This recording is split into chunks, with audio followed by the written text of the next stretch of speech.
Okay, so for the pambazos, we're gonna make a sauce, and for this sauce, we're gonna use guajillo peppers, also known as California peppers. And these are not spicy, so don't be afraid of them. They are just not spicy. They have such an amazing flavor. What you're gonna do is that you're gonna take this top part off, and with a knife, you're gonna open them, and you're gonna take all the seeds out.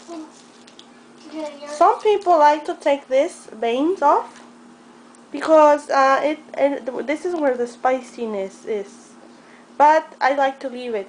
But anyway, if I always leave that part in there, and it doesn't come out spicy at all. Okay, it may be a little bit, but not as much as you might think.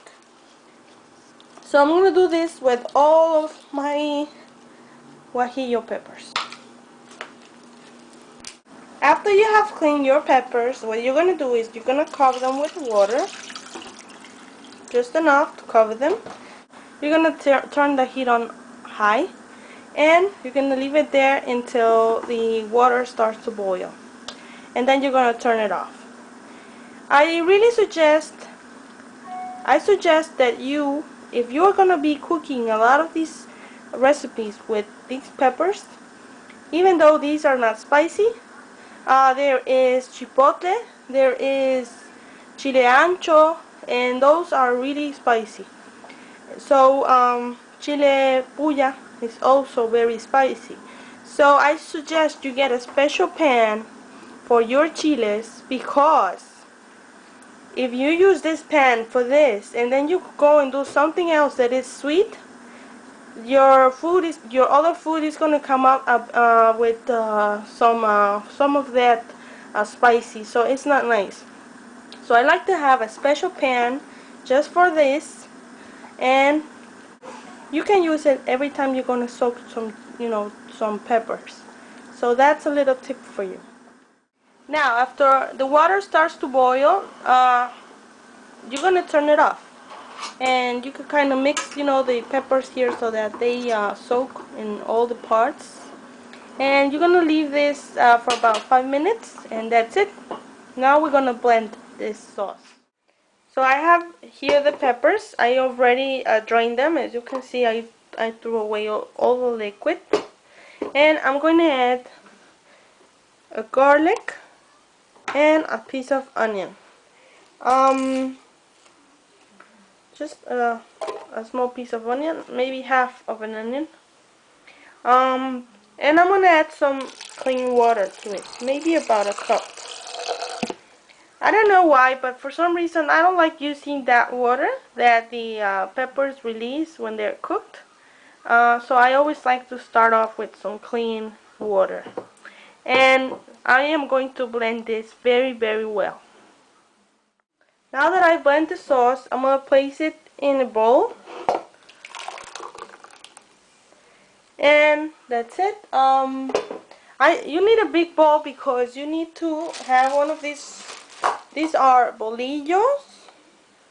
So you need to soak this bolillo in the sauce, and if you don't have a container pretty big, you're going to have trouble putting it in. You can also use Portuguese rolls. These are Spanish, Mexican bolillos, okay? Now, we're going to start. Okay, to start making our pambazos, I have here the bread, and I already pre-cut it. I did not open the whole thing because then we're going to have trouble. Okay, after we pre-cut the bread, I'm going to add a bit of oil. And I'm going to soak this into this mixture, okay? Just really quickly go around it like this.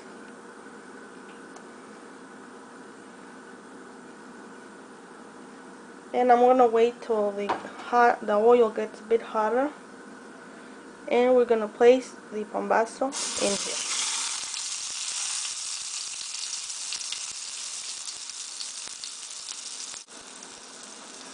And we're going to turn it over a few times so that it cooks from all sides.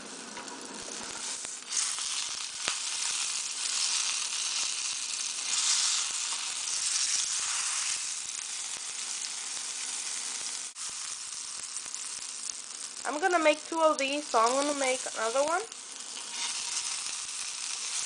and then we're gonna prepare them. While my pan is still hot, I'm gonna heat up some of the papas con chorizo or longaniza, whatever, enough to put in the bowl. Oh, what the heck?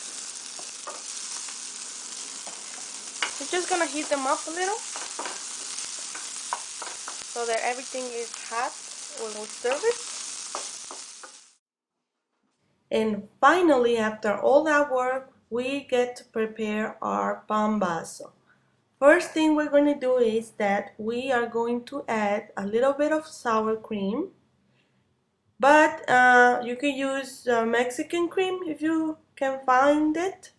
It's kind of difficult to find it, but if you can find it, I'd suggest you really use Mexican cream.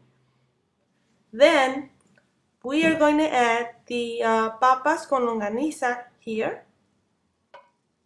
to the bread, a little bit of lettuce, a little bit of fresh cheese or queso fresco, and here it is.